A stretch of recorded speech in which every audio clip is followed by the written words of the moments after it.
بسم الله الرحمن الرحيم الحمد لله رب العالمين وأفضل الصلاة وأتم التسليم على سيدنا محمد وعلى آله وأصحابه أجمعين أما بعد.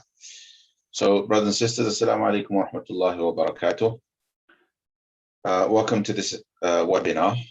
I think it's the second public webinar that I've done since I thought I'd do this kind of thing. And I have no idea how it's going, by the way. These kind of things are just, when you can't meet people in person, it's online, and I'm talking to this basically. But anyway, so therefore, keep it alive with your comments, inshallah, because that helps. Now, so today, the topic, of course, is, how we can protect ourselves from being led astray online. And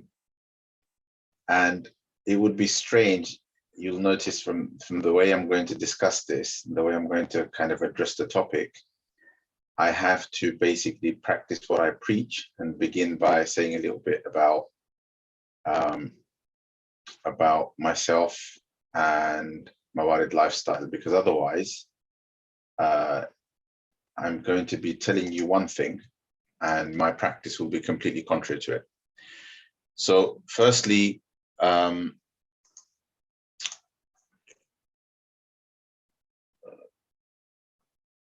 in case the few people who are watching this and others who will watch later are watching this purely out of curiosity with regards to the topic, without any regard for who the speaker is, right? Then my name is Shams Adduha. I'm your fellow brother. I'm in this position speaking to you because I was brought up a certain way, educated a certain way. This is a very difficult conversation to have, actually. Like, why am I speaking to you and why are you listening to me? Essentially, that's kind of the subject here, isn't it, today? Why am I on this side? Why are you on the other side? And why do you have to listen to what I have to say? Why do you have to pay any attention to it at all? And that's pretty much the topic of discussion today. So what I'm going to say to you, at least within the spirit of the whole kind of the topic, is that I'm not an anonymous person. And that's a clue to pretty much how I'm going to address this issue. I'm not anonymous, right? So first and foremost, we're online, you're online, you're not meeting me in person. So as far as my online activity is concerned, one of the first things that I did when I launched Mawarid Lifestyle, which is the platform on which, or via which I teach and share my work. This is after I decided to do some independent work after 17 years as a director at Ibrahim College in various capacities, and after having founded that institution.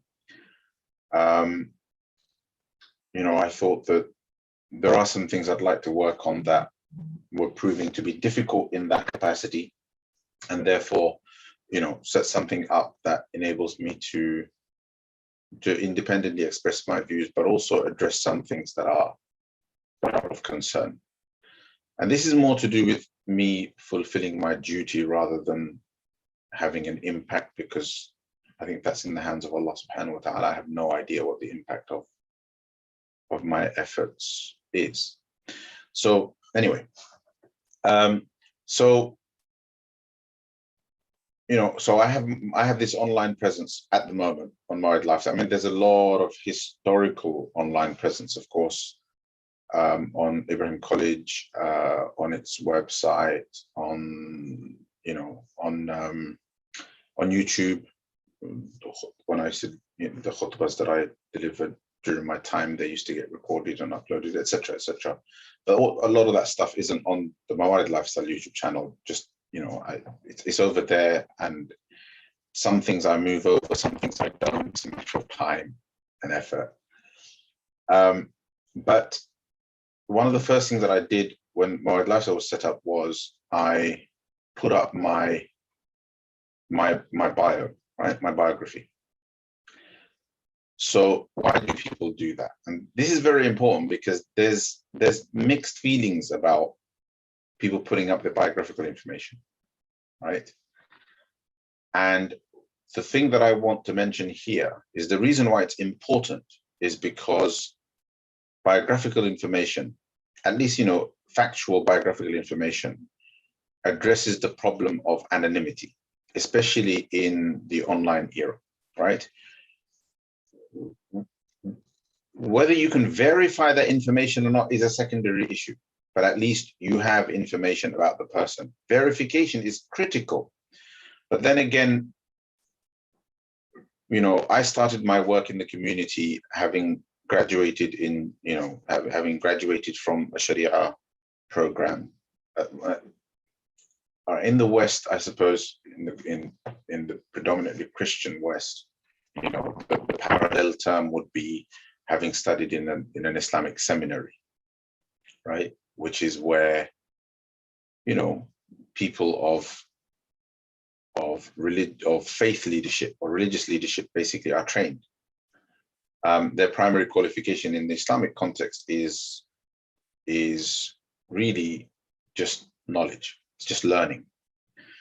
Not everybody comes out with the same level of competency, the same amount of knowledge, but there is a minimum, which is that they've studied the Sharia with teachers and are able to impart it at different levels, to different levels of detail, to people. That's at least those are two of the key criteria. So institutions are set up for that purpose across the Muslim world. And in the UK, the first institution that was set up for that purpose was set up around, and people give different dates, but I've come across somewhere between 1973 and 75, right? Darul Uloom Bury was set up. And the reason why they're called Darul Uloom is because they follow the Indian Darul Uloom tradition, the Indian Islamic seminary tradition, which has a very, very long history, right? Mawlana Hassan Islahi and others have actually documented it and written about it at length, but I forget, it's either Mawlana Ahmad Gilani or Mawlana Hassan Islahi, one of the two. And it's not my intent to go into it, but in the UK, there are these institutions that do that. And probably since my childhood, starting with one of my teachers, people graduating from Middle Eastern Islamic universities have been in the UK. So one of my teachers in Tower Hamlets, very well-known person, chair of the Council of Masjids here, but he was my teacher at Maktab, Mawarid Shams Al right? He's a Medina University graduate. Most people don't know that, right? I mean, he's elderly. You know, he's as old as my dad, right? So in his 70s, well into his 70s. So, but he's a Medina University graduate, right? So, and back in those days, I mention him specifically because there's a lot of Saudi and Medina graduates nowadays, but there was a kind of sudden surge in the 90s, right? In the 90s and the noughties, and before that, it wasn't that well known, but these people did exist. And obviously, predominantly, you had the majority of Muslim immigration coming from the Indian subcontinent, India, Pakistan, Bangladesh, and therefore, that's pretty much where these people, some of those immigrants were also scholars. And similarly, to a lesser extent, you have immigration from the Middle East, and also some of those immigrants were scholars. And sometimes scholars used to be brought over, not because they had intended to migrate, but because they had been recruited for positions of imama in masajid. But who are these guys? Who are these scholars? And really, to understand that, you have to understand seminaries. And that's a whole other conversation. Strangely, it just occurs to me that I actually have a Cardiff University lecture on this. I delivered a paper on this at Cardiff University, and I just realized that it's up. So if you search my name and Cardiff University, you'll actually, if you're interested in this stuff, you'll actually find a whole paper that I delivered on on Islamic seminaries in this country. So my background is an Islamic seminary background. I graduated. I studied in this country in Dewsbury, then another institution in Nottingham that eventually closed down when my teacher and the founder of that institution, Shaykh Muhammad Kamal rahmatullahi alayhi, passed away in a car accident abroad. And then the people, who had the responsibilities for the institution couldn't keep it going. But this wasn't when I was studying. So I was studying there between 94 and 96. 94, 95, yeah, 94 and 96. And then in the Darul Uloom system, you studied Islamic sciences over 6 or 7 years, and then you do 1 year in which you just study Hadith, and you study the 6 famous collections, the Sihah Sitta, so Bukhari, Muslim, Nasai, Abu Dawud, Tirmidhi, Ibn Majah, and then we also in kind of we're predominantly Hanafi institutions in the subcontinent tend to also include Hanafi collections of Hadith, and the two predominantly, the ones that are studied predominantly are the Imam Tahawi's Sharh Ma'ani al-Athar and Imam Muhammad's Muwatta, which is his collection of narrations that he took from Imam Malik rahmatullahi alayhi. Anyway, so that's basically the Darul Uloom background, and then there's a different curriculum in the Islamic universities in the Middle East and so on. So you have these people that come here, and ever since we've been taking our religion from them, and then suddenly you have this online space, right? Somewhere in the mid kind of in the 2000s or the mid 2000s, suddenly broadband comes in. I think it was around that time, and there's an explosion of content online, and with the explosion of general content online, you end up with Muslims realizing that we have to put content on Islamic content online as well.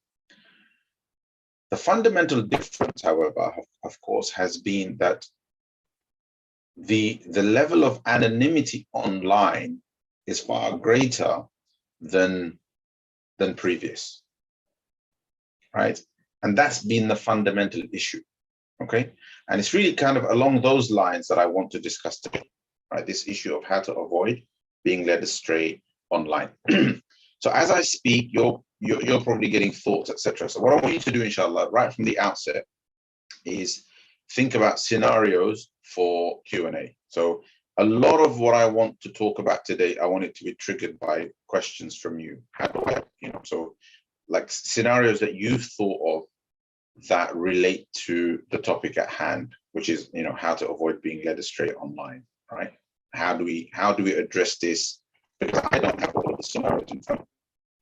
But one reality that is universal, that is that everything is now online, right? From books to just individual answers at the micro level. Right? To whole books, whole encyclopedias, whole libraries, everything is online. And of course, the other fascinating thing is that the people are online. Here I am talking to you online, right? We're not sharing the same space physically, but we're talking to each other. I'm talking to you, you're listening to me. So how do we make sure that, how do you know, why should you trust me, right? Why should you listen to what I have to say? That's the fundamental question, because if you can't answer that question, then you're not safe from being led astray. That's the bottom line, right? That is the bottom line. So that's why I started off by saying the bare minimum is that I have a responsibility to address the issue of anonymity and make sure that I can minimize that. Really, primarily, the people that are going to trust me the most are going to be the people who know me locally, right? So my primary activity has been in the area that I live, right? I'm an East London boy. I grew up here. I grew up in Tower Hamlets. I wasn't born here. I was born in Bangladesh, but I grew up in Tower Hamlets. I went to nursery here. I went to primary school here. I went to secondary school here. Then I went off to boarding school to a Darul Uloom to study Islam, right? I did my memorization of the Quran, got a little bit disconnected from my area because 9 years I'm away. And now, you know, here I am, but I began serving that community, the community that I grew up in. So, you know, I think 7 minutes, 10 minutes walk, maybe 5 minutes drive from my house is the masjid where I first became imam, right? Most of the congregation knew my dad, right? You know, I had relatives who lived in that area. People knew I'm Bangladeshi, most of those people were Bangladeshi. They knew who I am by village, by, you know, the kind of question. All of this has died out, by the way. Now, this is not how we identify each other. But back then, if somebody said to me, you know, like, so what's your father's name? I'm a young 21, 22-year-old, right? What's your father's name? My father's name is such and such. Oh, which village are you from? I mentioned the village. How are you connected to so-and-so? They know somebody from back there. It turns out that person is my uncle or a distant relative. And so that's how people knew one another. Okay, what about religious credentials? Where did you study? I studied in Dewsbury. Oh, of course, you know, that's the madrasa in the UK. We know that place. But Tabligh in particular, because it's a Tablighi institution. And then, where did you graduate from? I graduated from Bangladesh. Which place? Oh, that madrasa called Madinatul Ulum in Sylhet town. Oh, is that the place? If they know the place, is that the place that was set up by Shaykh Nuruddin? Oh, yeah, yes, I know the place. You see what I mean? There is this connectivity. What is the connectivity based on? It's based on knowledge of the other person. There is knowledge of people's backgrounds. Where is that on the online scene? Where is that on the online, right? This is the issue. So primarily, like, I'm perfectly okay if nobody trusts me except the people who know me, because that's really how it's supposed to be. But of course, that's not the world that we're in, right? We're in the online world. So therefore, the first thing that we have to deal with is we have to deal with this issue of there can't be absolute anonymity. That is the first thing we have to address. Okay, why is this important? Is this just because, you know, it's common sense, because I'm just saying so, right? Or is this something that's mandated in the Sharia? Well, it's mandated in the Sharia, right? Allah subhanahu wa ta'ala says in the Quran, in Surah Al-Isra, وَلَا تَقْفُ مَا لَيْسَ لَكَ بِهِ عِلْمٍ إِنَّ السَّمْعَ وَالْبَصَرَ وَالْفُؤَادَ كُلُّ أُولَٰئِكَ كَانَ عَنْهُ مَسْئُولًا. Do not pursue that which you do not have knowledge of, right?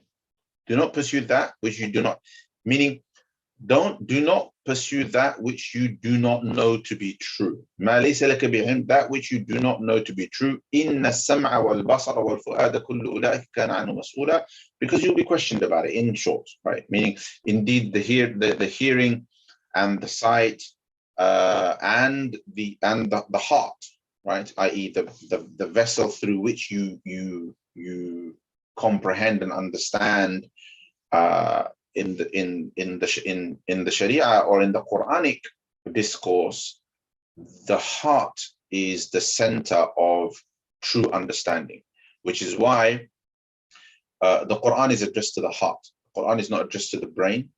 Thought and the processing of information is addressed to the brain. And so Allah subhanahu wa ta'ala will say, أَفَلَا تَعْقِلُونَ أَفَلَا تَتَفَكَّرُونَ, etc. Things that you might point to your head for, right? But when it comes to fully kind of appreciating Allah subhanahu wa ta'ala's message, Allah subhanahu wa ta'ala addresses this to the hearts of people. And therefore he says that don't pursue things you do not have knowledge of. إِنَّ السَّمْعَ وَالْبَصَرَ وَالْفُؤَادَ, the hearing, the sight, and the heart. كُلُّ أُولَٰئِكَ كَانَ عَنْهُ مَسْئُولًا. All of this will be questioned on the Day of Judgment, right? Going back to the first part of the verse, لَا تَقْفُ مَا لَيْسَ لَكَ بِهِ عِلْمٍ. Do not pursue that which you do not have knowledge of. What knowledge is that? That knowledge is that which you do not know to be true. Because what is knowledge? Knowledge is knowing that something is true. Something is, right? Knowing that something is, that's knowledge. If you have knowledge of a falsehood, then It's not knowledge of a reality, right? You just know of a falsehood. You don't really know anything. It's not knowledge, right? So anyway, so and therefore Allah subhanahu wa ta'ala says this. And ulama say that this verse is the Quranic mandate for pretty much all intellectual endeavors in the Muslim tradition, right? So, putting aside, if we want to focus on the Quran, right? If you want to now go back to history, then you can tie the two, both the Prophet ﷺ, the history of the Muslims, the Prophet ﷺ, as well as the Quranic imperative, the Quranic mandate, the hukm, right, of the Quran. And of course, we know this. Imam Muslim, rahmatullahi alayhi, famously in his muqaddimah, in the introduction of the Sahih of his famous Hadith collection, he mentions the narration of Muhammad ibn Sirin, rahmatullahi alayhi, who mentions that in the early days, at the time of the Sahaba, they never used to ask about a source. They never used to ask about isnad, or chain of transmission. However, then when fitna ensued, when there was strife and tribulation, and people ended up with rival agendas, what's the point here? If you have rival agendas, then you gain the propensity to lie. There's a possibility that people who have rival agendas will lie. So he said, when there was fitna, they started to ask, Sammu lana rijalakum, name us your men. Meaning, you've got a piece of information. What's the Quranic command? Don't pursue that which you know that which you do not know to be true. So in order for us to be able to verify the truth of what you are telling us, tell us your men. And of course, the primary source of knowledge in those days wasn't the words of people. The words of people were just words of people, right? Knowledge of deen was primarily carried as the words of the Prophet ﷺ. And if you think about it, the Quran is the same. The Quran is also words of the Prophet ﷺ, because he was the one that conveyed them from Jibreel, from Allah subhanahu wa ta'ala. All right. So they're still words that are from Allah subhanahu wa ta'ala, but conveyed by the Prophet ﷺ, and therefore he is still the source, even of the Quran, right? So essentially, it is the conveyance, it's the words of the Prophet ﷺ that makes up religious knowledge. So when Muhammad ibn Sirin rahmatullahi alayhi says that they started to ask for source, what they started to ask for was, who did you get these words of the Prophet from? I.e., who did you get this hadith from? Of course, now we know, after codification and after we've applied terminology to this, that the words of the Prophet ﷺ, the transmitted actions of the Prophet, or the described actions of the Prophet ﷺ, or the description of incidents and manifestations affirmed by the Prophet ﷺ, what's known as the taqreer of the Prophet. When something happens in front of the Prophet ﷺ, somebody does something in front of the Prophet ﷺ, and the Prophet ﷺ approves of it, either explicitly or implicitly, all of that constitutes the hadith of the Prophet ﷺ. When people conveyed religion in those days, they conveyed hadith, right? They conveyed hadith. Somebody asked a question about something. People answered by saying, well, so-and-so told me that the Messenger of Allah sallallahu alaihi wasallam was asked this question and he answered it in this way. That's how it was done, right? But when there was fitna, they immediately recognized that there was the possibility of breach of trust, right? There was a possibility that what we up until now relied on as knowledge that we knew to be true, connected to the verse. Knowledge that we knew to be true may no longer be true, so we need a means of verification. So they started to ask, Sammu lana rijalakum, right? Tell us who your men are. And then Muhammad ibn Sirin, in that narration in Sahih Muslim, says that then we would look at who the people of the Sunnah were. Who were the people that followed the Sunnah of the Prophet ﷺ, who were committed to it, i.e. they were pious people who were committed to the way of the Messenger of Allah sallallahu alaihi wasallam. فَيُؤْخَذُ حَدِيثُهُمْ, and their hadith would be taken. When they conveyed something, the hadith would be taken. وَيُنْظَرُ إِلَى أَهْلِ الْبِدْعَةِ فَلَا يُؤْخَذُ حَدِيثُهُم, and then the people of bid'ah would be looked at, identified, and their hadith would not be taken. This pretty much is the birth of isnad, right? Of inquiring as to the source of information, in particular the hadith of the Prophet alayhi salatu wasalam. Of course, later on things evolved and developed, and you ended up with the hadith and the Quran giving birth to fiqh and Islamic jurisprudence and so on. But if you study those sciences, you will see that all of them trace back to the Sahaba radiallahu anhum ajma'een, and then back to the words, the actions, and the affirmations of the Prophet sallallahu ta'ala alayhi wasallam. And this is why the most concrete and accurate definition of Iman, of faith, of belief in the Islamic context is that Iman is to affirm everything that has been conveyed from the Prophet alayhi salatu wasallam. That is fundamentally the definition of Iman. And everything is born out of that. Everything is secondary to that, right? Your fiqh is secondary to that principle. That first we affirm what we've got from the Prophet ﷺ, and from there are necessary there are necessary things that we have derived because of the need of interpretation, because of certain ambiguities, etc., which is a long subject. But what is the point here? The point is the first principle established by early Muslims was the principle of we will find out the source of our information, we will not accept anonymity. If there is a hadith, and just one point, right? If ever there is a hadith, now we know, of course, most people now know this, right? That hadith have chains of transmission. You have the words of a hadith, and then there's chains of transmissions of a hadith. Chains of transmission enable us to verify whether there is a continuous chain from reliable person to reliable person up to the compiler of hadith. If the compiler happens to be Imam Bukhari rahmatullahi alayhi, or it happens to be Imam Abu Dawud rahmatullahi alayhi, or somebody like that, or somebody less known, I don't know, it could be somebody like Ibn Hibban rahmatullahi alayhi, whoever it is, these people are the compilers. They've collected and gathered, and they wrote down their collections with the chains of transmission. For a chain of transmission to be valid, the basic understanding is it has to be a continually connected chain of people, one passing the information on to the other, all of whom are trustworthy, so they have integrity, they are people who would not lie.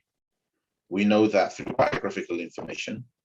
And also we trust their ability to record the transmitted information accurately, either by memory or having written it down, right? Only then would a hadith be considered to be authentically transmitted.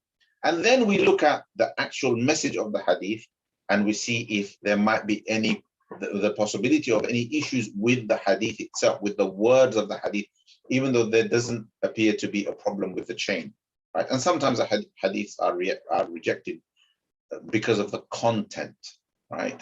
Even though the chain doesn't appear to have a problem, but there is an acknowledgement of the possibility of human error. Anyway, the point I'm trying to make is, why did they bother with that? Why didn't they just preserve history the way the West does nowadays?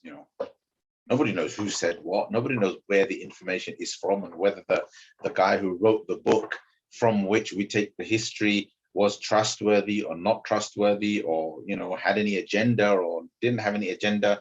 Nobody bothered to check that kind of information. Was that person pious? Were they God-fearing? Were they not God-fearing? Did they ever lie, etc.? Nobody bothers with those kind of things in any other tradition of history in the world, right? The Islamic tradition is the only one. Why do they bother with all that? Well, because anonymity is unacceptable, right? Anonymity is unacceptable. Why? Because if your source is anonymous, you fall foul of the command of Allah subhanahu wa ta'ala, where he says, Do not pursue that which you do not know to be true. So I think this much hopefully makes sense to everybody. This is a Dini imperative. How now do you apply this imperative? Yes, thank you, brother, right? We're the Ummah of Isnad, right? Now, how do you apply this religious imperative, which is probably the most foundational principle of what we often hear as the Islamic tradition? The idea of tradition in Islam, the word tradition is used in all sorts of ways, but the idea of tradition in Islam really, if you strip it down to the absolute basic fundamental, the idea of tradition in Islam is the idea of isnad, the idea of chain of transmission. Anything in our tradition that doesn't have a chain of transmission, right, is taken with a pinch of salt. And that's exactly how it's done. Meaning, if it is in the context of beliefs, right, and it doesn't have a chain of transmission, it is wholly rejected.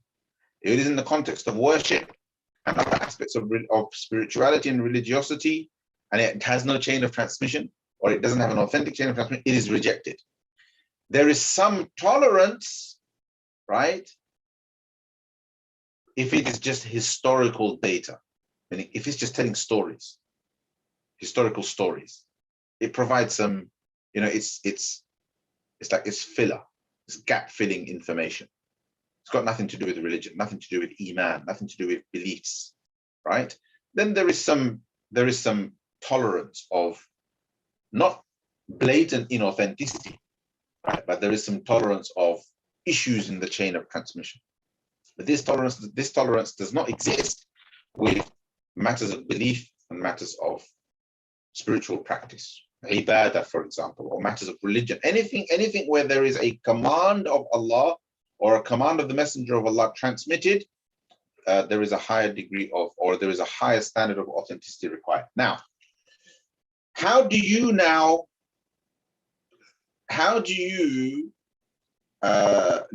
fulfill the sunnah of that tradition, the way of that tradition, as you engage with religion and religious knowledge online?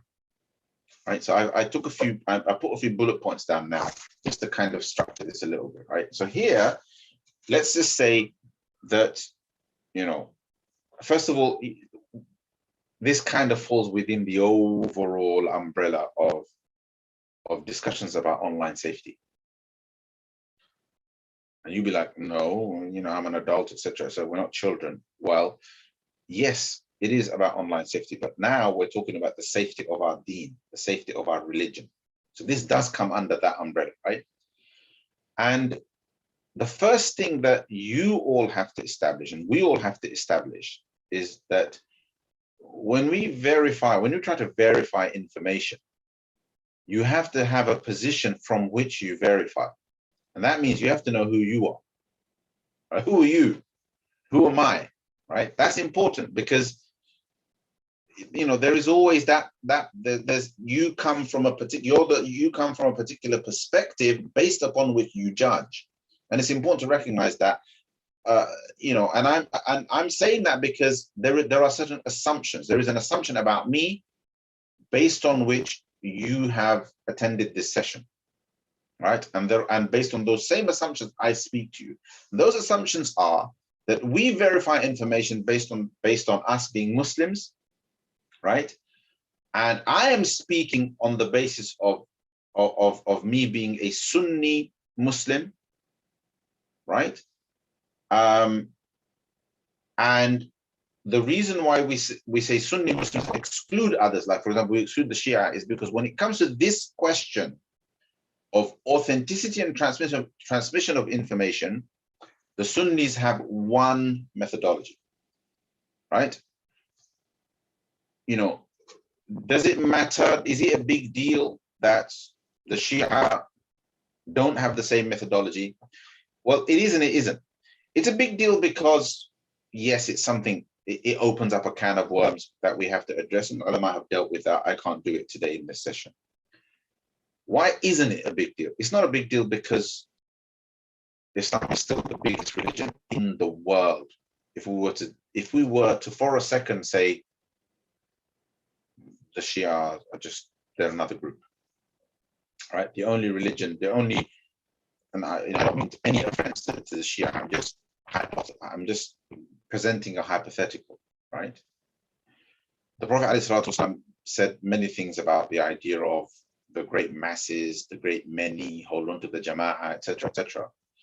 If we were to take from that principle and say, okay, I'm going to go with the Jama'ah, then 85% of the Muslim Ummah, of the 1.7, billion Muslims in the world are Sunni.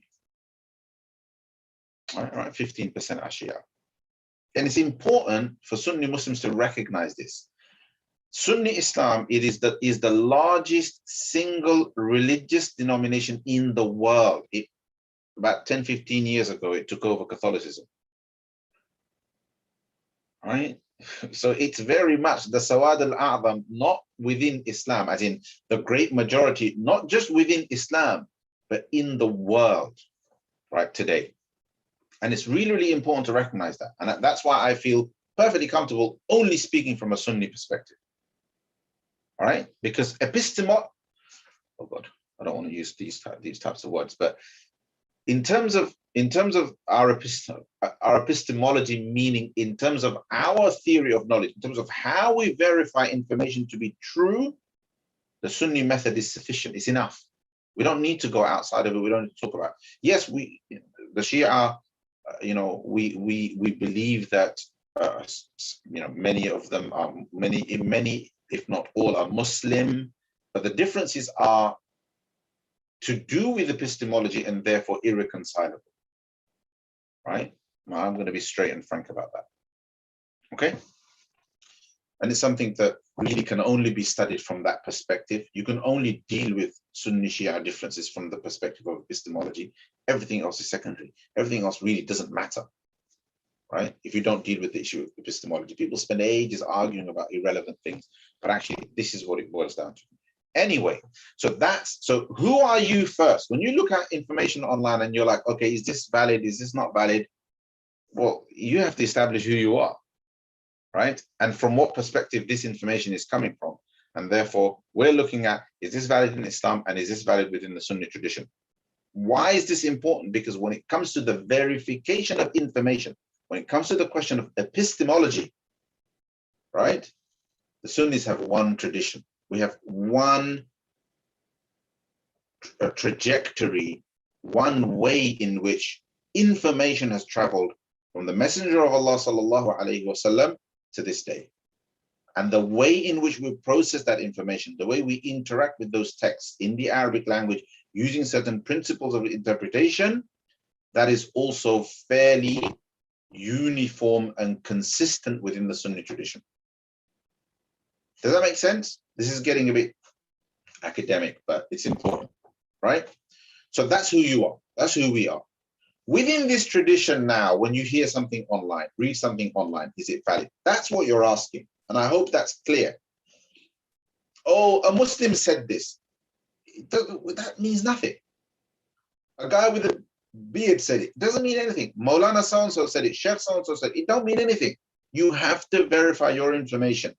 First, with a clarity about who you are and what your position is. And then the question is, does what I am hearing conform to who I am?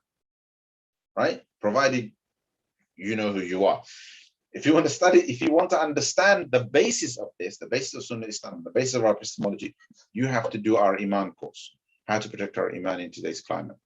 I would say something like that. It doesn't have to be this course, like the one that's on Mawarid Lifestyle, but a version of that from a alim somewhere you must study in order to understand what the epistemological foundations of our religion, meaning what are the inner nuts and bolts of our deen. Like how can we as Muslims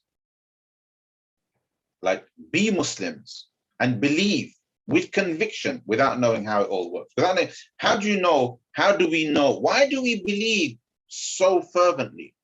Right? Why do we take what we know to be true? What is the foundation that is built on? That's really, really important. That's what that course covers. If you can understand that, I think the whole issue of how we verify information becomes a lot easier. So that's the first thing. Who are you, right? The second thing now let's talk about different categories of information. Talks by people. What question do you need to ask? Who is he? Who is she? That's the question. That's why I began by introducing myself, right? Now, if you're at a distance, if you are at a distance from that person, and all you have, if you're listening to me from America, right? How in the world can you know that I'm a person who can be followed, who can be trusted? How would you know? This undermines me.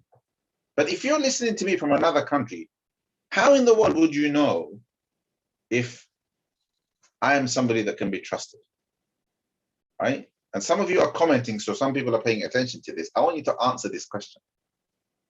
How? Like, if you're from abroad, please tell me, why should you trust me? How do you know that you should trust me? Somebody who's not close to me, who's not from my community, as in who's not from East London, from Tower Hamlets, who can verify, come knock on my door, have a chat with me, ask people in my local masjid, somebody who can't do that, right? How do you know who I am? And how would you know whether to trust me or not? Let's make it about me. This is at the root of this issue of how we verify information online, and how do we avoid going astray. Anyone? Testimony. Okay.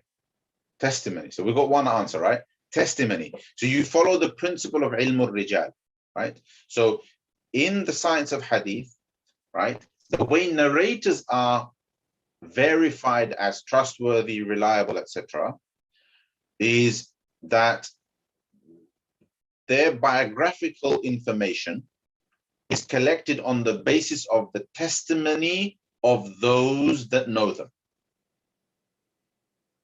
What are the key things that are verified? Number one, is this person a person of religion, and therefore a person of, but not just a person of religion, but most importantly, a person who can be trusted with regards to religion.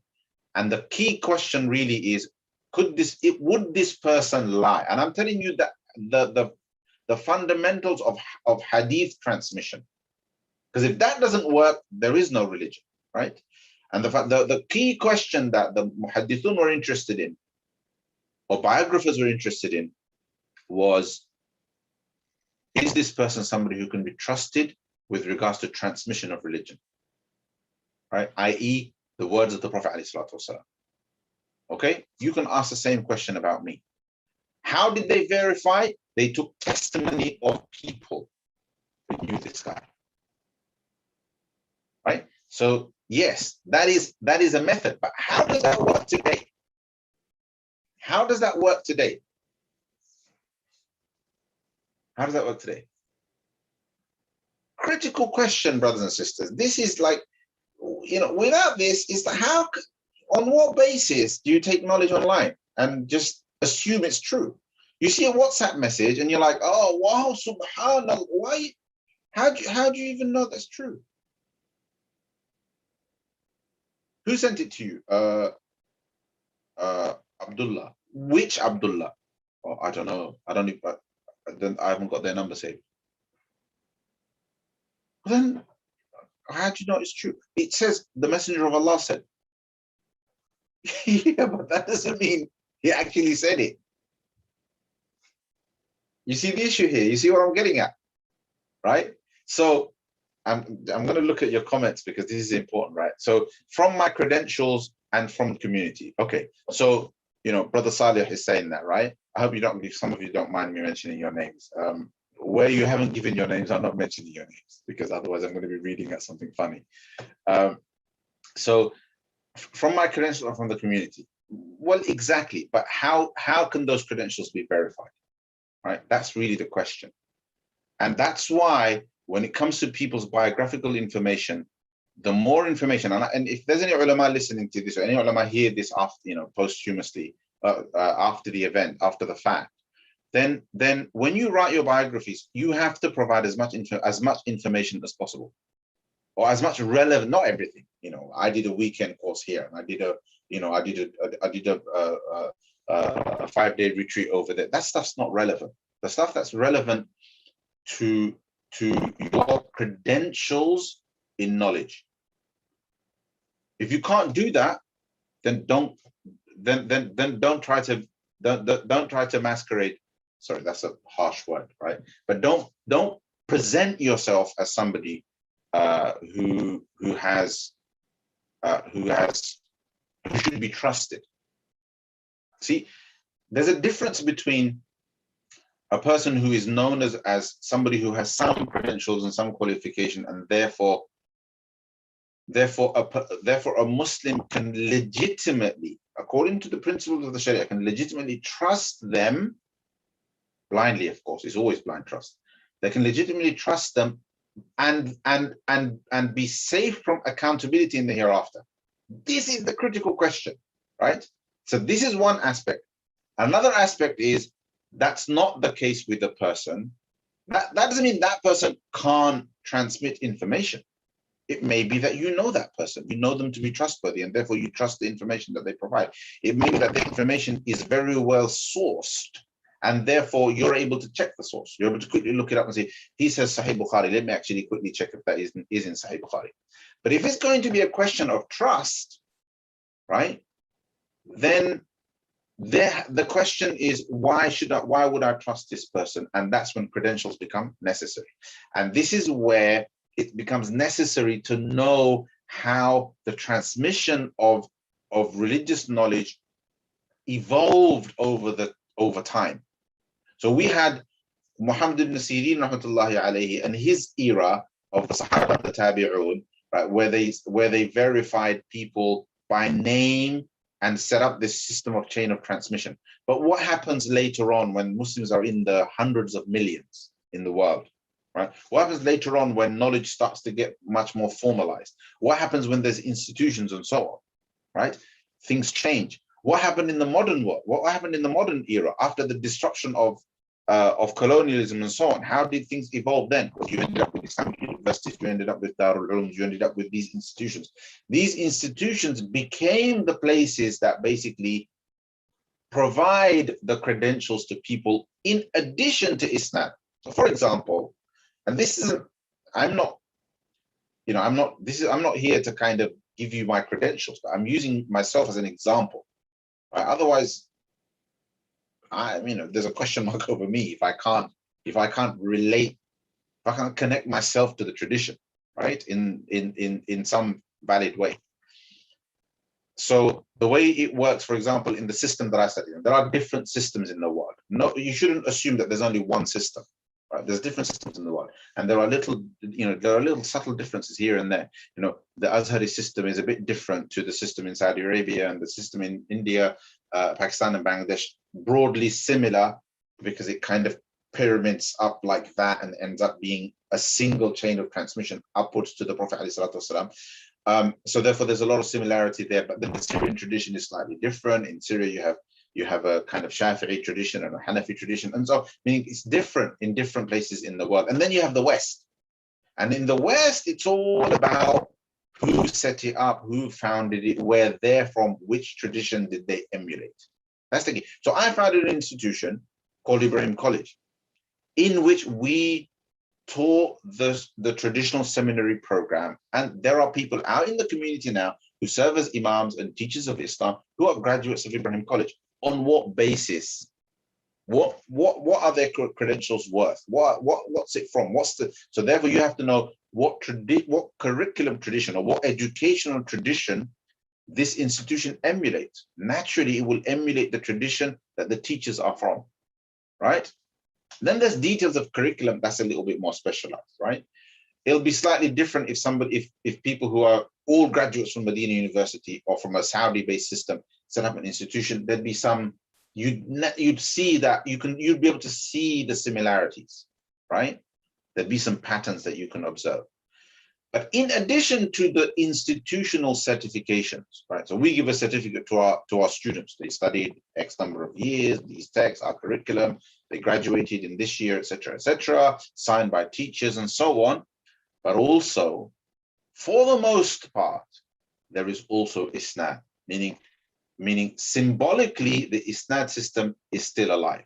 So, for example, and to me it matters, right? So, for example, my isnad is, so there's me, right? You know, Banda in front of you, right? And then there's my teachers, and obviously there's a lot of them, but there are everybody kind of knows who their main teachers are, right?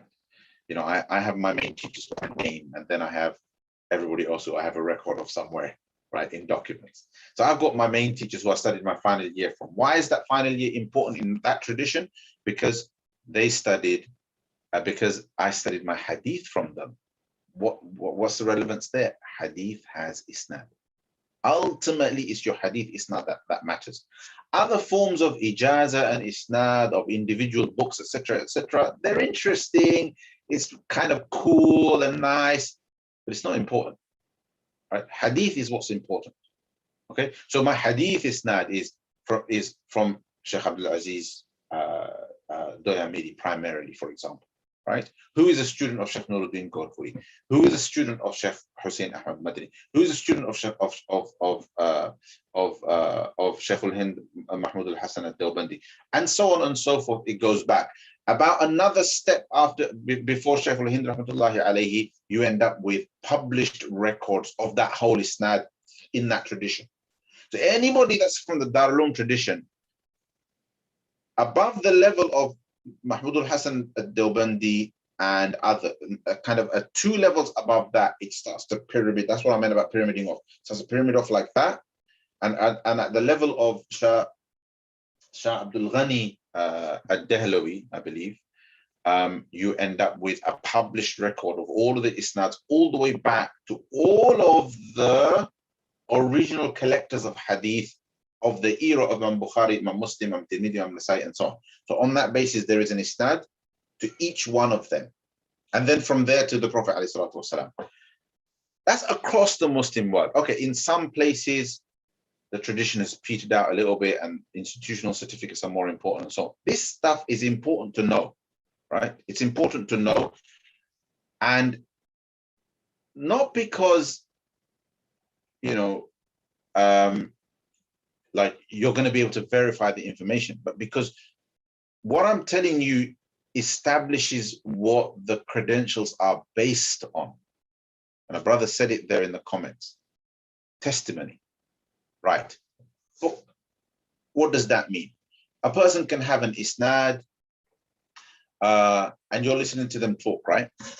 And they're a sheikh, imam, mufti, maulana, allama, etc., right? It soon transpires that the guy's an out and out deviant, and there's a gradual build-up of consensus, right, about this person's deviant. But he's got all the credentials, he's got all the titles. So what's going on here? Right? And here, another level of testimony becomes important, the testimony of contemporaries. Because as we travel back in history, and we go back to the original isnad system, right? And you have these biographers who verify people based on their trustworthiness and their reliability. And they record testimonies about them. Whose testimonies are they recording? Contemporaries. They're recording the testimonies of contemporaries. How can you take a testimony about somebody's reliability and integrity from someone who's never met that person? Someone who doesn't know anything about that person, somebody who came later. It has to be from contemporaries, right? And this is why reliability of knowledge in the Islamic tradition is really a peer endorsed system. You want to understand how reliable a scholar is? Find out what their peers say about them, if you can. So the credentials is a layer, but there is also that peer endorsement. If almost every scholar you ask says, don't trust someone, there's an issue, right? However, within that, there are what I might call, there are lines of conflict, or fault lines of conflict.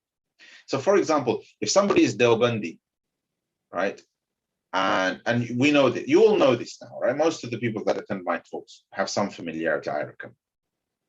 So now you have sects and groups and etc. So I said Sunni Islam, but within that, for example, nowadays you have these strong fault lines of ideological conflict. The Brahmins don't get on with the Deobandis. Deobandis don't get on with the Brahmins, right? The Salafis don't get on with pretty much everybody else. You know, and there's, you know, there's some people who have issues with the Tablighis, and there's all of this stuff, right? Now, if every person that you're asking about a Deobandi scholar happens to be a Brahmi, it doesn't take a rocket scientist and a genius to figure out what you're going to hear. You understand what I'm getting at? If you ask every single person that you ask about a Brahmi scholar is a Deobandi. It doesn't take a genius to figure out what you're going to hear, right? So these are sad realities. These are sad realities. This is something that I wish didn't exist. This is actually one of the tribulations of the modern era, right? Somehow I pray that we can overcome this one, right? This is a big problem, that the reliability of people's knowledge is now being established or being endorsed or rejected along sectarian lines. This wasn't the case before. This is a clear departure from the tradition of the Salaf. And I'll give you a really stark kind of example, right? If the early biographers of the Hadith tradition, the people of Rijal as we know them, right? The masters of the science of Asma' al-Rijal, right? If they knew somebody was theologically aberrant or deviant, right? So for example, the biographer is Sunni, and the transmitter, the narrator that they are considering, who they are writing the biography on, happens to be Shia or Mu'tazila, or Shi'i or Mu'tazili is the correct one. Does that mean that they would automatically reject that person? Remember, this is a level of theological difference that is far above the kind of theological difference that exists between a Salafi and a Deobandi, or a Deobandi and a Brahmi.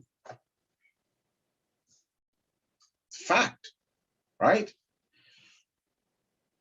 They would record that person as per their theology, meaning this person is Shi'i or this person had Mu'tazili beliefs, but they would be happy to say, but his transmission of hadith is reliable, because he's a man of piety and he is not known to be somebody who lies about hadith transmission.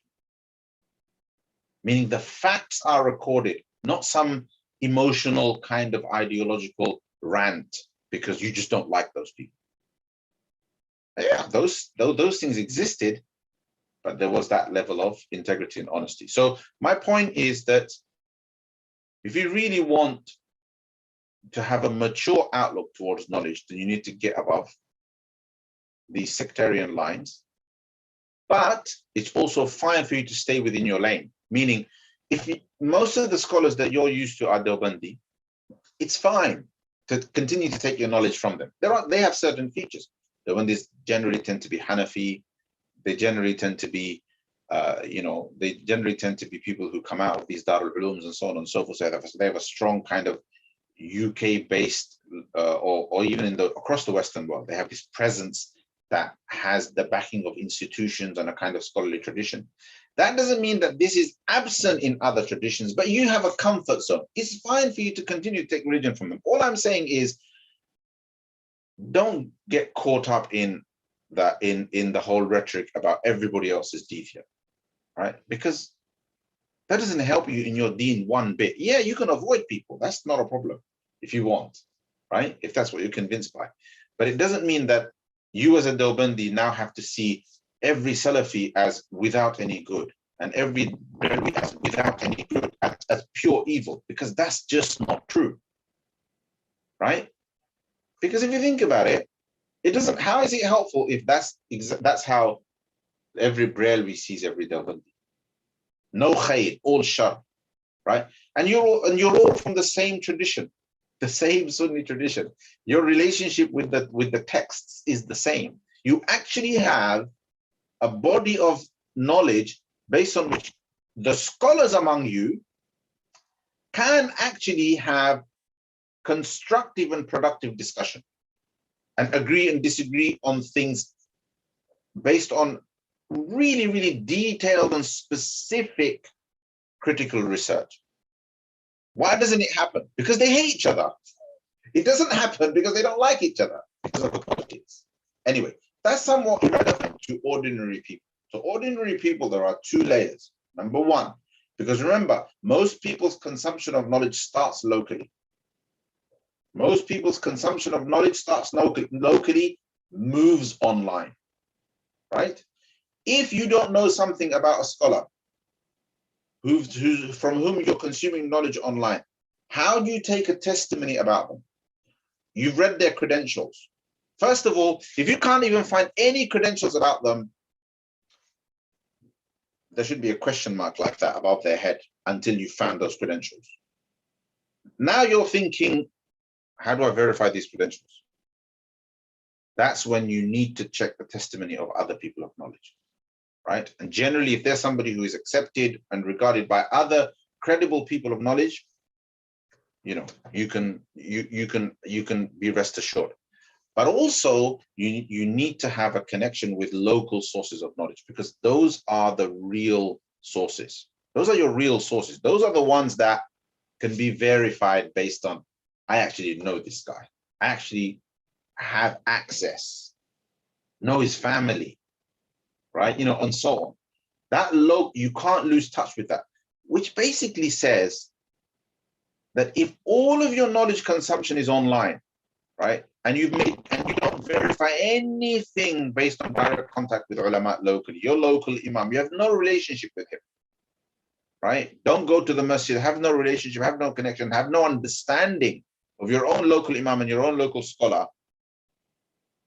there is a problem, perhaps. It doesn't have to be. It could be that you've always taken knowledge from people online and they all happen to be reliable people, right? So if there's anonymity, there's a problem.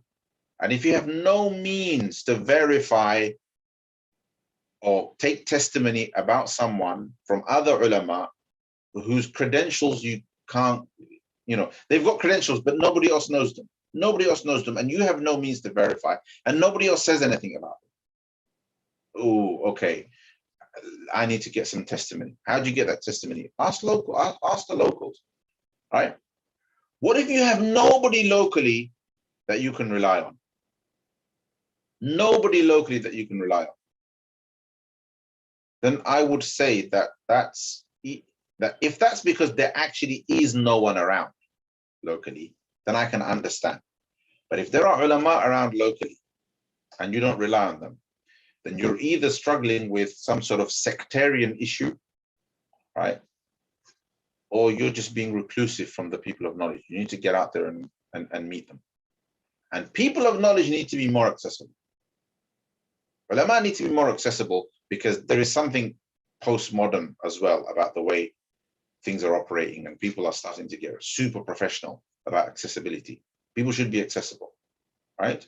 This is the life that we choose. We choose to engage with people and to teach and to share knowledge and so on. That means we have to be accessible. If we can't be, like, you have to it's like going on a treasure hunt to find out how to actually access someone and ask a question. Then there's also an issue, right? However, you need to be patient with them as well, because they're very busy, right? Even if you're not patient with me, but generally with people, they're very, very busy, right? Especially the competent ones. They tend to, naturally, a lot of people gravitate towards them, and it's very, very difficult for them to deal with all of their comments. And people don't, like, poor guy has to answer all of his emails. Nobody's going to get him a system. Nobody's going to get him a PA, right? The masjid barely pays his salary. So there's all of these other issues as well. But hopefully I've laid out some basic principles, right? Because it's already 21:10. It's already 9:10. So I'm already I've already spoken too much. But there's a lot to be said here, right? And I suppose if this was a structured presentation, then there'd be a little bit more organization and order to it. But under that broad kind of outline of things that I've mentioned about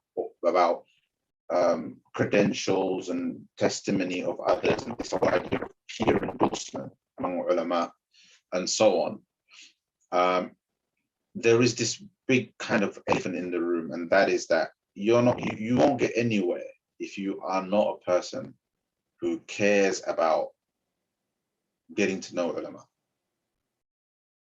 right? If you're a recluse who sits in his gaming chair all day and just consumes stuff from YouTube,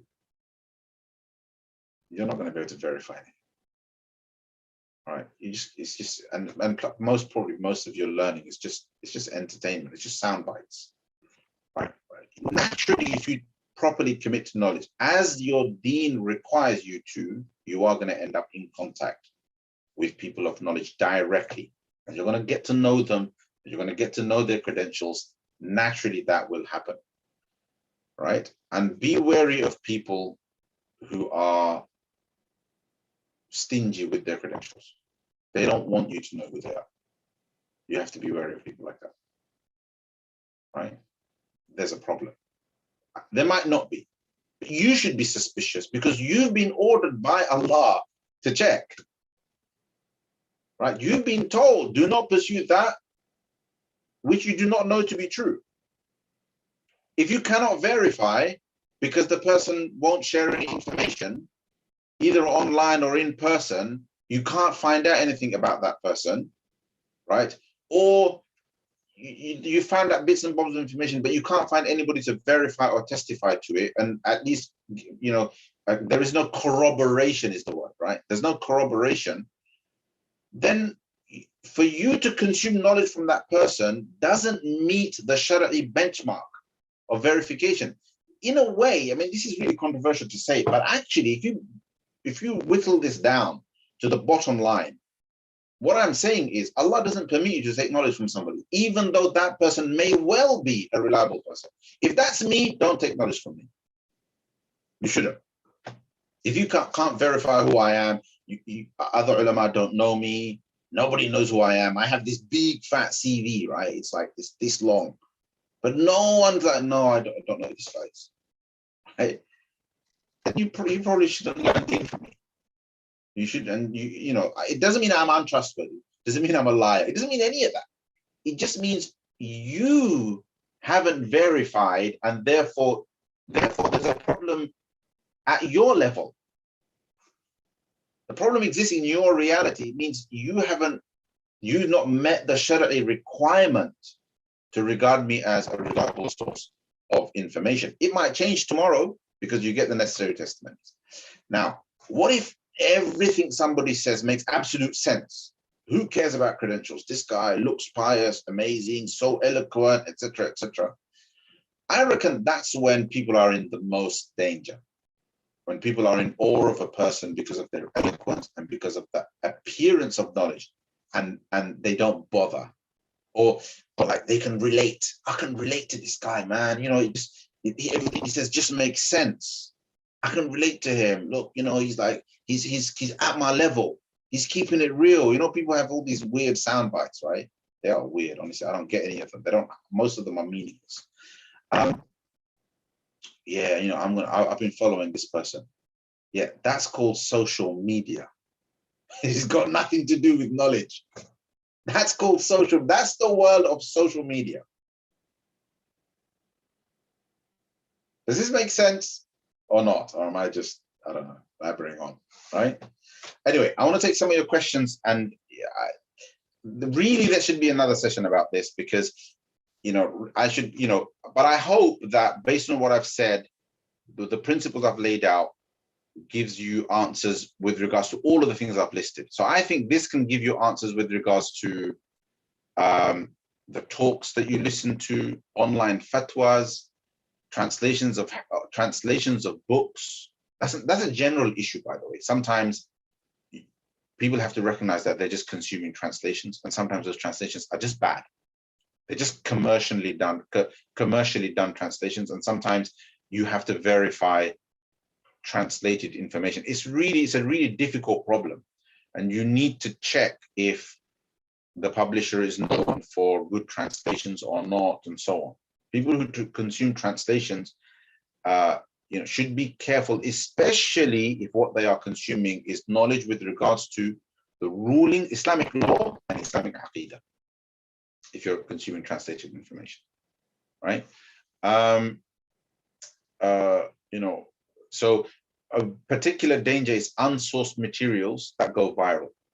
So somebody shares a hadith on WhatsApp and it sounds amazing, so much virtue, so much reward for this one deed, and you forward it on.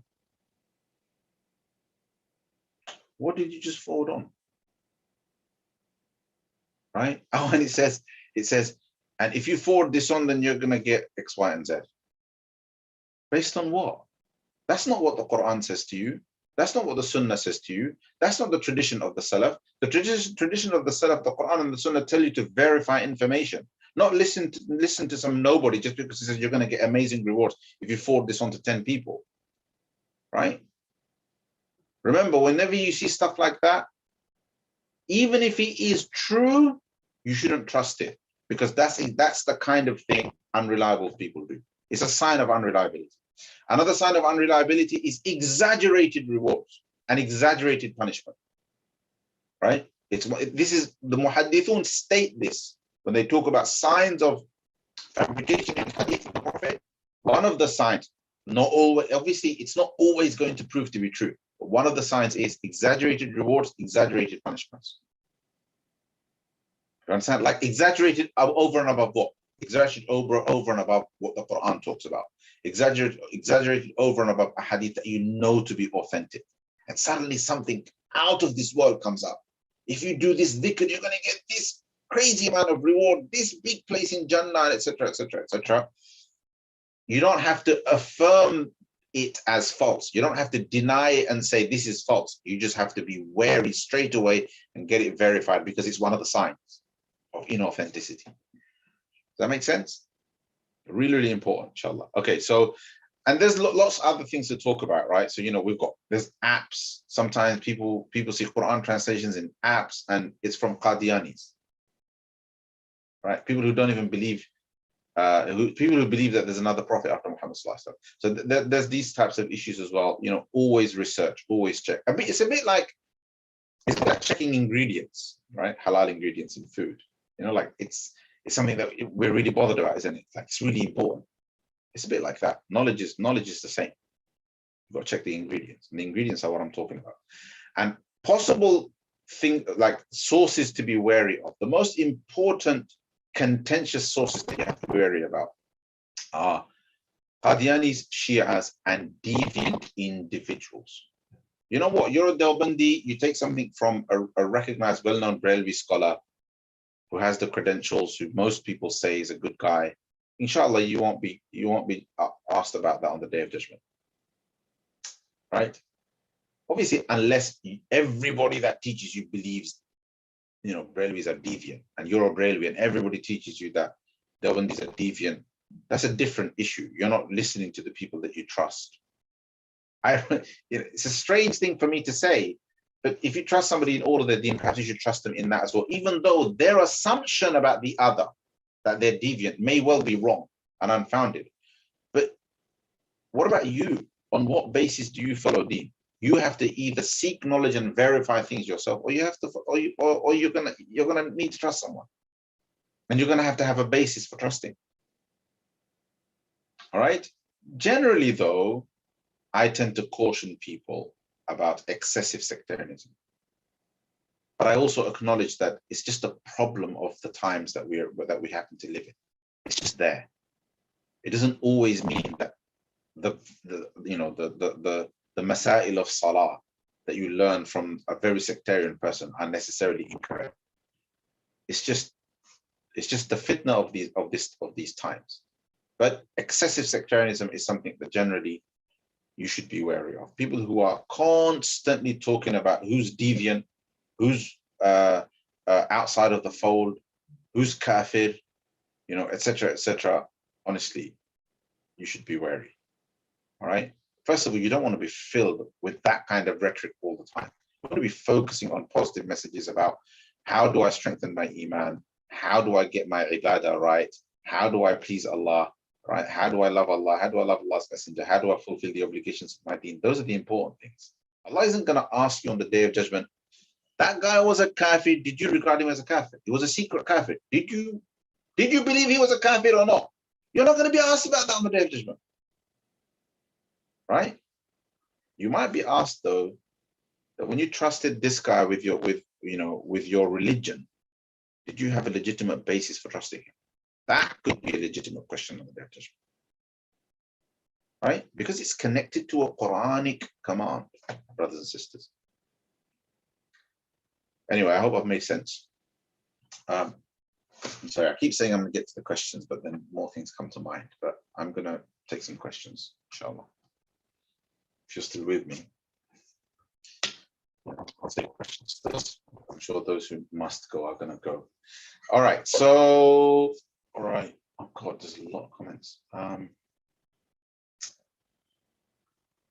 Somebody said the mic breaks up. Okay, that's a concern. I hope it's been fine. Okay, somebody says there's a question here. Allah subhanahu wa ta'ala has said he will preserve the Quran. This guarantee has not been given to any other book. So does this mean Hadith books may not be preserved, even Sahih ones? Allah subhanahu wa ta'ala, well, let's put it this way, right? Allah subhanahu wa ta'ala guaranteed that he would preserve the book. But did we accept that blindly?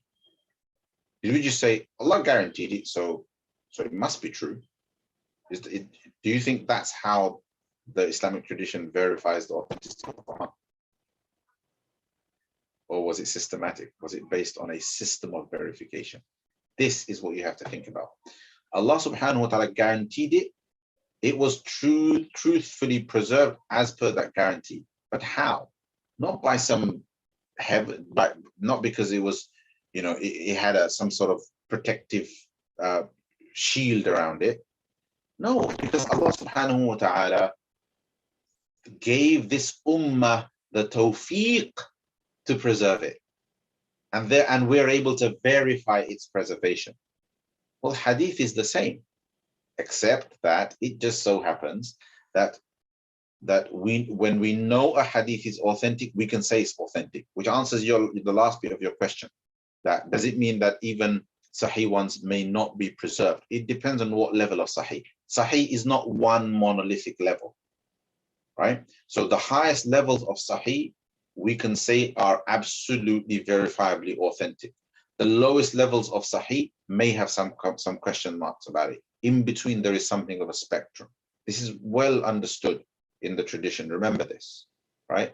Sahih isn't just like one monolithic. Yes, there are some basic articulations in the system of hadith classification that reflect that. So, for example, you have Sahih, you have Sahih lidatihi, Sahih li ghayrihi, you have Hasan lidatihi, Hasan li ghayrihi, right? So over there, for example, these are all acceptable classification. These are 4 classifications of acceptable hadith, not all the same. But even within them, there can be further levels, right? Remember one thing. There is no such thing in the Islamic tradition as blanket authentication or assumptive authentication. Here's a hadith, it looks cool, yeah, fine, bismillah, go, tick. No, every single hadith is researched. So you can actually dig up specific data on every single narration on why it is declared authentic. It is a science of precision, not a science of general kind of verification. Oh yeah, this is kind of roundabout. Okay, no, it's not. It's every single individual narration, including the multiple versions of an individual narration. So, for argument's sake, innamal a'malu binniyat, everybody knows the hadith, right? But that hadith will have multiple chains of narration this detailed authenticity or this detailed information that I'm talking about is about every version of every single chain instance, every chain of transmission of this hadith, and every single narrator in every single chain of transmission. If there is a single narrator that we can't verify, the chain is discarded. People don't realize how intricate. Look, read a book on the science of hadith. Right? I can't explain it all right now. Read a book or attend my course. How to protect our iman in today, something like that. How to protect our iman in today's climate, I think. Right? So it's really important that and that you understand this if you're curious about it. But one of the most important misunderstandings is this idea that, even because you heard the soundbite somewhere, or even say a hadith might be inauthentic. This is a partial truth. But the most important thing is that if a sahih hadith might have a problem, we know precisely which one it is. That's the thing you have to remember. Do you understand, Brother Salih? Very, very important to think of it in that way. All right.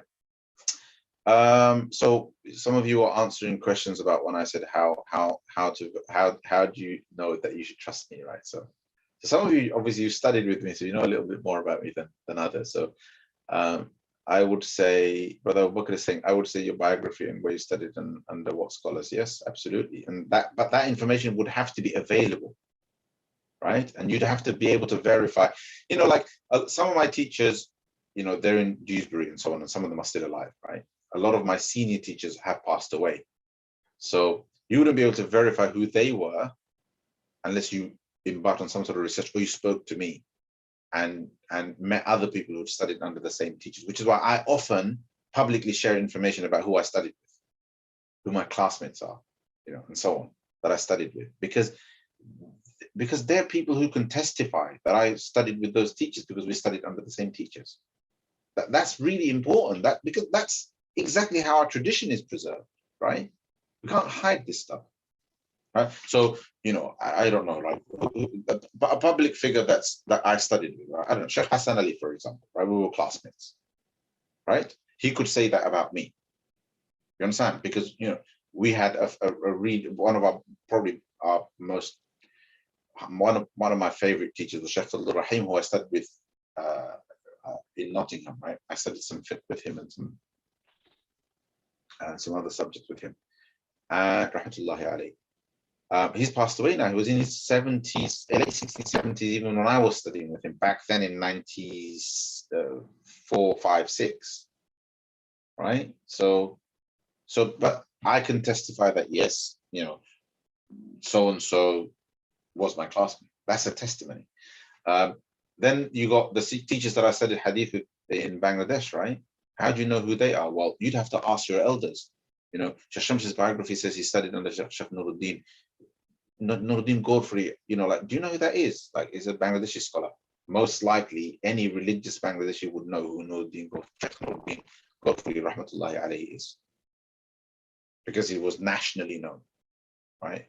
So these are all methods. It's important to kind of recognize it. Yeah, somebody in the Middle East wouldn't know the first thing about Shaykh Nuruddin Godfrey. Why would he? It's basic common sense, isn't it? And you have to kind of understand these things, right? Just like there might be somebody in the Middle East that I would know very little about because I'm from a different kind of scholarly tradition, right? Sometimes it's over. I personally, I try to have contacts everywhere. And behind the scenes, I ask a lot. I try to check on a lot of people. If I don't know them, I follow what I just explained to you.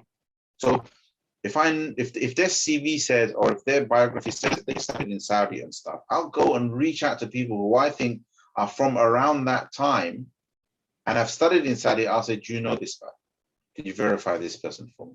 Because that's how it's done, right? Really, really, really important, brothers and sisters.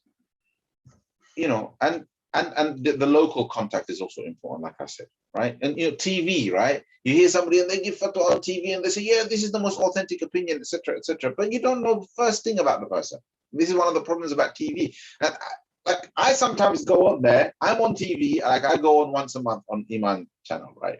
And I'm answering people's questions. And I'm thinking, to me, it's absurd, right? I'm thinking to myself, you know what? I'm here for the people who know me and trust me. I'm not here for anybody else. And I often say that, right? I often say that. Because if you don't know me, why in the world should you be taking knowledge from me? I'm an anonymous person. All right, if you're going to be bothered to check, fair enough. But do check. Do check. And if everybody just checked, so many people will be saved from all sorts of ignorance, wallahi. Or at least they would be saved from being questioned on the day of judgment, because it's not, you're not allowed to take anonymous knowledge without any kind of verification. You're not allowed. It's not permissible. Okay. Doesn't everything need to also get filtered through a person's own common sense and rational? Of course it does. Of course it does. Right? Of course it does. That goes without saying. I mean, all information is processed through here, right? And sometimes through here as well. I mean, through the fu'ad, right? The fu'ad, as Allah subhanahu wa ta'ala says, inna sam'a wal basra wal fu'ada kullu ulaika kana anhu mas'ula. It's hearing and sight and a man's intelligence. They're very intelligent. Their intelligence that will be asked on the day of judgment. Their heart implies all of that. Because even reliable scholars may have some irrational or culturally influenced opinions. That's a very good point, right? But you can probably, and I don't know who exactly Brother Salih Din is. Actually, I might know who you are. So I'm guessing that you have a certain amount of knowledge to be able to even make that observation. That's not a layman's observation. That is an intelligent that's an intelligent observation by somebody who has some background in knowledge, right? And I'm reading this comment now. You can confirm further down if my assumption is correct or not. I can tell these things, right? So, all right, let's move on. What about a person who cites his sources often, and because of that, you are attracted to their content? It's a good thing. I'll be honest with you. I'm not very good at citing my sources. Sometimes I do, sometimes I don't, right? And I say to people, take knowledge from me if you trust me, right? Because I didn't learn like that. I didn't study on the basis of just constantly mentioning, references and so on. Yes, if I'm teaching in a classroom, which is why I like to preach less, I like to teach more, because my teaching content is prepared, right? And I can provide references for everything. And also my students are coming back to me. If I can't answer a question today based on references and sources, they're coming back next week for the next lesson, right? Which is why I spend the majority of my time teaching, very little time preaching, right? And that's why I have a certain style of talking. Today, most of my explanations have been based on rationalizations. I've only mentioned 2 sources to you, really 2 references: a verse of the Quran which you can't dispute, and a narration from Muhammad ibn Sirin that's narrated by Sahih Muslim. That's it. But most of the conversation has been based on everything that we can derive out of that, which mostly I think you'd all agree it makes sense. Now, you are hearing a person kind of mentioning lots and lots of references, but unless you can actually look those references up, they're completely meaningless. Honestly, I mean, I'm sorry, but are they not completely meaningless? Right? If you aren't verifying them.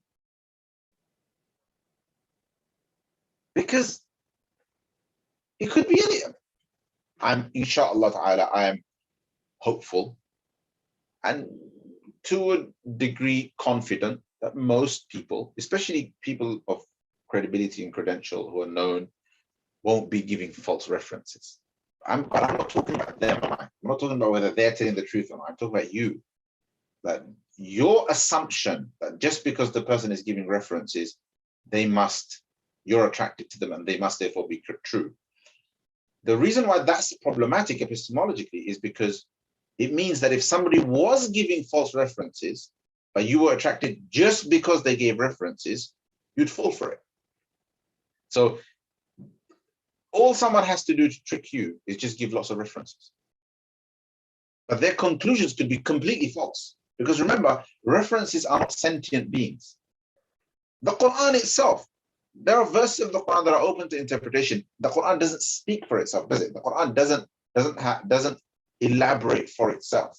The Prophet ﷺ elaborates, but then there are things he left open to interpretation, right? And that's where scholarship comes in. But if so, all references are interpreted, especially in matters of difference of opinion. And that's why in matters of difference of opinion, beware of absolutism. Where there's room for difference of opinion, if people are being absolutist, there's something wrong, right? This is absolutely the haqq, but you know it's a matter of difference of opinion. Then how can you claim it's the haqq? It's a matter of ijtihad. It's a matter of difference of opinion. You're supposed to say, this is to the best of my knowledge, this is what I believe to be the correct position. However, there is a difference of opinion on it. That's the proper way to explain matters of difference of opinion. But there's something in which there's difference of opinion. You're like, this is the absolute haqq on which the Quran was revealed, blah, blah, blah. That kind of absolutism in a matter of difference of opinion is just epistemologically wrong. It's just not how the Sharia works, right? Anyway, I hope that makes sense. Where are we?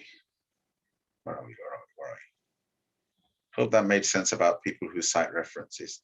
For the most part, inshallah, people are giving correct references. I don't have the time to check every single reference that somebody mentions. Sometimes, often I know them, so it's okay. And I would say that most people who are known on well-known platforms, inshallah ta'ala, are people who are giving verified information, right? Having said that, I consume very little English content, right? Most written content. Verbal content, yeah, it's about reputation, isn't it? So if you're taking knowledge from people who are reputable, then inshallah ta'ala, you don't have to worry about it. But epistemologically, your position of I'm attracted to them because they give references, that's problematic. That's not correct, right? Because that's opening yourself up to getting duped by somebody who quotes references but quotes them wrong. That odd guy, that exceptional guy, right, who really shouldn't be trusted. Why are you going to be attracted to him? Because he's quoting references. So it's an incorrect epistemology. It doesn't mean that, it doesn't necessarily lead to falsehood. Hopefully that makes sense. All right. Brother Saleh, again, Jazakallah for explanation, understood. I'll try and enlist on that course. Okay, good. Somebody called Vibrant Colors is someone who has many viewers, like he's talking in the stage in front of so many people. Reliable. It says something about them, right? It says something about them. It means that people gravitate to them, etc., etc. But if the people that gravitate to them are generally tend to be lay people, and it's kind of obvious, you can tell, right? If you apply just a little bit of common sense, you can tell that people are gravitating because this guy's really eloquent, is really charismatic. If those are the reasons why a person is popular, then it doesn't mean they're reliable, right? And then you get people who are popular because they're pious. They're known for their piety, or they're known for their knowledge, or they're known for their khidmah, for like dedicated service and sacrifice for the deen, and things like that. Those are good reasons for popularity, right? Aesthetics, charisma, all of this stuff are not good reasons for popularity. Those are that's not legitimate religious credibility. That's called celebrity. All right. So yeah, so that's important. And but again, what's the bottom line is, okay, this person is really popular, got lots of followers, 500,000 people, blah blah, all these numbers, right? What does that mean? Well, it does not preclude what I said, right? Yes, they've got all of those followers, but ulama generally testify that they're reliable. right? They're generally clean from controversy, etc., etc., etc. You know, they then fair enough, right? And they have the credentials. Then they tick all the boxes, right? But they're really, really popular, but they don't tick those boxes. Then they're no different to somebody who's unpopular and unverified, right? Their popularity on its own is meaningless. On its own, it's meaningless, because then you'd have to discount everybody that's not popular. Like, you'd have to discount me, poor old me, right? Okay. So, Brother Abu Bakr, so if a scholar graduated from a major Islamic seminary such as Azhar, Medina, Darul Uloom, sufficient as proof for them to be a reliable scholar? It's sufficient. It is sufficient proof of a basic level of scholarship, meaning it's sufficient proof that these people have a background in knowledge and have teachers who've taught them, and knowledge has been legitimately passed on to them. A lot now depends on what they do with it afterwards. Does that make sense? That's why experience, age, maturity, seniority, all of these things matter. All of these things matter. Are you safer with an older scholar? Yes, you are. You are. It was one of my great privileges, like to study under old men. Honestly, it was one of my great privileges. I mean, I studied under a lot of young shuyukh as well.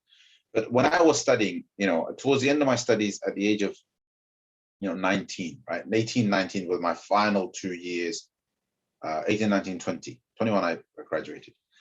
But in those years, I got to study with people who are like, who weren't in their 30s and 40s, but in their 60s and 70s. And they studied under a generation that was beyond my reach, right? Like I had 3 teachers who studied under Shaykh Hussain al-Madani.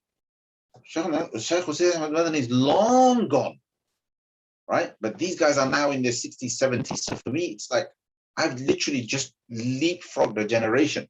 And what stands out about those guys is their wisdom with their knowledge. There may be some aspect of their knowledge that you don't agree with. It's very difficult to disagree with their wisdom and their piety and things like that. All right, so all of those things matter as well, by the way. So remember that a person who's just graduated has only just graduated. They're wet around the ears, basically. They're going to come out, they're going to make mistakes, they're going to be immature, they're going to be emotional, they're going to come out gung-ho, and all of that's going to happen. It's just a young man. But yes, they do have the basic credentials. People like that are good sources of the basics. They're people who are a good start, to teach children, to bring on as a young assistant imam in a masjid, to teach like the basic books of fiqh and things like that. Okay, inshallah. Are you going to allow somebody like that to dictate to you what is true, what is the true path, and tell you that, and you're going to follow that person to accept that so-and-so is deviant, so-and-so is going to Jahannam, so-and-so is a kafir, so-and-so is a mushrik, so-and-so is dalun, mudillun, and that kind of thing? No, because I'm telling you, 9 out of 10, that young man, when he hits his 40s, all those opinions are going to change. You following? It's really, the number of people who've been through that kind of a trajectory, they come out blasting the whole world. Because let's face it, sometimes that is what institutions do. That's what they prepare them for. You're going to go out there and you're going to explain the truth to people. That truth is a sectarian truth, right? And I am going to, by the way, inshallah ta'ala, I will do webinars on sectarianism. All right, how to navigate it, etc.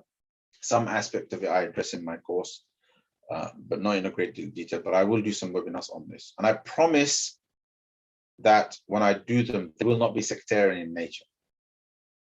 That makes sense? But they will provide plenty of information, or hopefully plenty of guidance around how to avoid.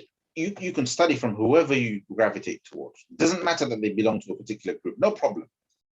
But there is a way for you to benefit from those people, but also benefit from others, or benefit from those people only, but not be sectarian and not be judgmental towards other Muslims, and believe of them that they are X, Y, and Z label.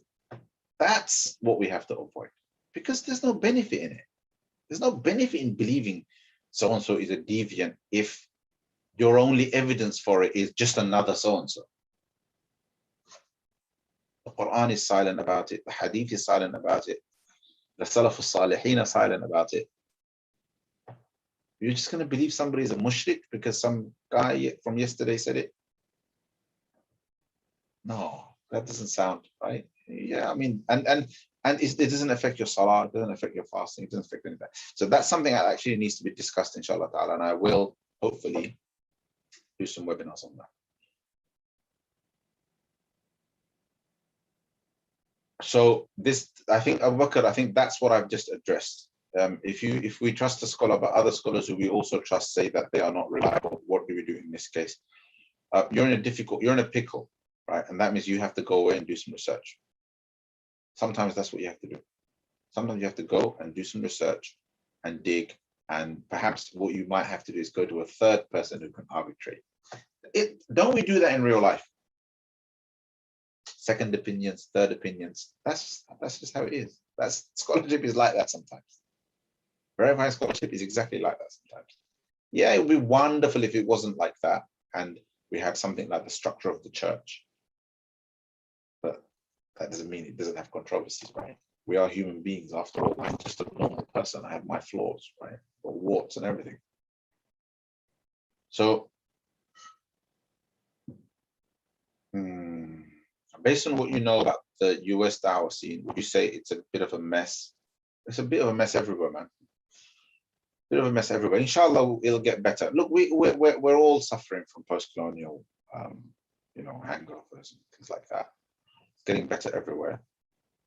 Yes, structurally, the US is worse off than the UK because in the US, generally Muslims didn't invest in those, like those foundational institutions that can take a person from alif ba ta tha and teach them kind of the deen structurally all the way up to the higher kind of sciences and so on and so forth. But it's happening gradually. But there will always be different tayarat. There will always be different emphases, different ways of thinking, different, and so on. So therefore, you'll always end up with different groups and group-based leanings. All right. To the best of your ability, try to find scholars who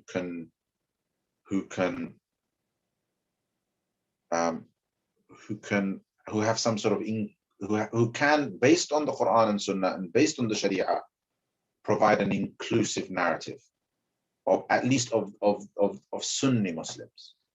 It's not always going to be possible, and when ulama don't do it, it doesn't mean they're unreliable. But perhaps you can take the universal parts of their deen, of their message, but just when they attack other Muslims, especially Sunni Muslims, when they attack other Muslims, maybe just suspend judgment on that part. You have nothing to gain from it anyway. You've got nothing to gain from just maybe that he's convinced that a particular group of Muslims is deviant. Maybe that's just his opinion. But there's no benefit in you believing that about those other Muslims. No benefit. It's not part of the fundamentals of deen that you have to know and learn. It's not. And we'll talk about that more, inshallah. Many prominent Western speakers, such as Yasir Qadi Mufti Bank, are heavily refuted nowadays. How should lay people who admire them and listen to them deal with this issue? I would say use seniority as something of a yardstick. I don't mean this in a derogatory way, but if people who've like just graduated a couple of years ago and have become popular on social media, or people who are really, really young, if somebody still in his 20s, right, is out there bad-mouthing me and so on because of something that I said, perhaps one of the things a basic piece of logic you need to employ is that that person isn't my peer and probably knows nothing about me other than some words that I said that he interpreted. So since you mentioned, I didn't mention any names, right? But since you mentioned names, so I would be interested in what people who are Shaykh Yasir Qadhi's peers have to say about him. I'm interested in what Mufti Men's peers have to say about him before I even look at the substance of the criticism. And oh my goodness, if you're talking about, you better not be talking about knitting. Because if you're talking about knitting, forget it. All right, forget it, because that is just absurd. Sometimes you just have to know something is just absurd. All right, and sometimes people's criticisms are just like, you know, like they're about some philosophical kind of. It's like, if it was so clear cut, you know, then you probably would be able to cite something quite concrete rather than some kind of philosophical notion, right? Something that kind of goes above the heads of half the people. Most of the criticisms of Shaykh Yasir Qadhi has been really about the fact that he's changed course. That's the truth, right? That's what I've come to know. And if somebody changes courses, someone changes course in, you know, was following a particular trend, contemporary trend, no longer follows that trend. To me, that's neither here nor there, because my life has taught me that there's truth in all of them. And people to move around between them is natural. And if that is the criticism against Shaykh Yasir, oh, he's left us, then it's just petty, right? But I don't know everything about him and all of his views. I've met him once, and we've communicated, and I have no reason not to trust him and his credential. I know a lot of people that know him. As for opinions are either about absolutes of religion or about subsidiary matters. If they're about absolutes of religion, then somebody has deviated on something that is clear-cut absolute in the Quran, yes, there's a problem. But in matters of ijtihad, matters where there's you know, things are open to interpretation and so on and so forth, especially when perhaps those interpretations are things that have always existed. Somebody suddenly comes up with an interpretation of a matter and says, you know what, this is something that I've come to believe now. And to you, it's really strange. And then all the other people are screaming and shouting about it.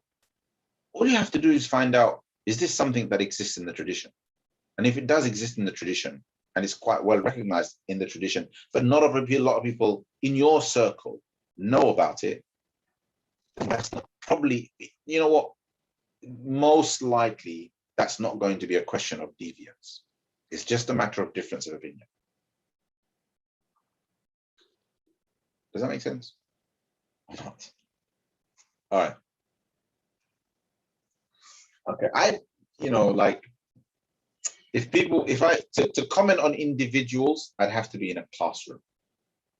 Remember what I said before? Like, when it comes to nitty-gritty knowledge, I like to discuss it in a classroom setting where I know those students are going to come back to me again. Right? In general talks and things like that, I don't like to talk about specific individuals because it's just not right. Right? And you will very, very rarely see me do refutations. I'm just not interested. Right? For the most part, everybody's my brother and my sister. Okay, inshallah. Whew, that went on for a while, didn't it? Anyway, I hope that was beneficial. I don't know what I said half the time. But anyway, hopefully we can do another part 2 on this and perhaps address some more questions, inshallah ta'ala. If you do have questions, I don't know, join the Telegram group and continue the discussions over there, right? Can somebody who's on the Mawarid Lifestyle Telegram channel, not the student group, somebody who's on the Telegram channel, please post the link for our brothers and sisters. Someone do that, Brother Abu Bakr, you're on there. You're on the channel, right? Not the student group, but the channel. So if anybody has further questions, they can ask me through that, inshallah ta'ala. That's how I'm accessible. So if you go to Telegram and just search Mawarid Lifestyle, there's an open channel. Join it, and I tend to pay attention to those things. So if I've given my time to something, I'll respond to questions on there. probably be in voice notes, but I'll respond, inshallah. Okay, so if nobody puts the link there, I don't even know if I can. I've got so many windows open. I don't know if I'm going to find anything now. Hold on. So, where is it? Where is it? Where is it? Here it is. All right, got it.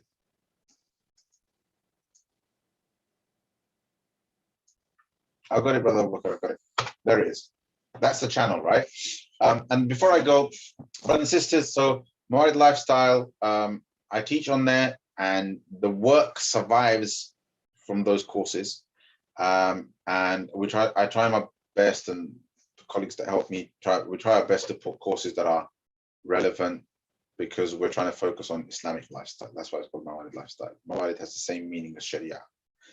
And so, you know, Ramadan is here. We put some courses that are relevant to Ramadan. So check them out. All right. So the rules of Salah, khushu' of Salah, Ramadan and spirituality of Ramadan, fasting, etc. Some courses that are to do with daily Quran, daily Adhkar, etc. are also being put out there. There's bundles of courses. Check them out. And Jazakumullah for spending so much time with me. You know, I'm sorry if it was really, really hard to tolerate. And Jazakumullah khairan. Okay, until next time. We'll probably announce another webinar soon, in a few days. I don't know, I haven't thought of a topic yet. But anything you want to do, suggest topics, ask for a topic, ask for an open Q&A session, whatever you want to do, I'm happy to do it. But you can ask for it on the Telegram group. Okay, that's where I tend to engage. My Facebook pages are pretty shut. I don't tend to check messages and stuff on there. I don't like social media. I'm on there because of da'wah. But on the Telegram group, groups, because it's quite closed, and there's that possibility of sustained contact and getting to know people, I tend to take that a bit more seriously. Okay? Jazakumullah khairan. السلام عليكم ورحمة الله وبركاته. سبحان الله وبحمده سبحانك اللهم وبحمدك أشهد أن لا إله إلا أنت أستغفرك وأتوب إليك وصلى الله تعالى وسلم على سيدنا محمد وعلى آله وصحبه أجمعين.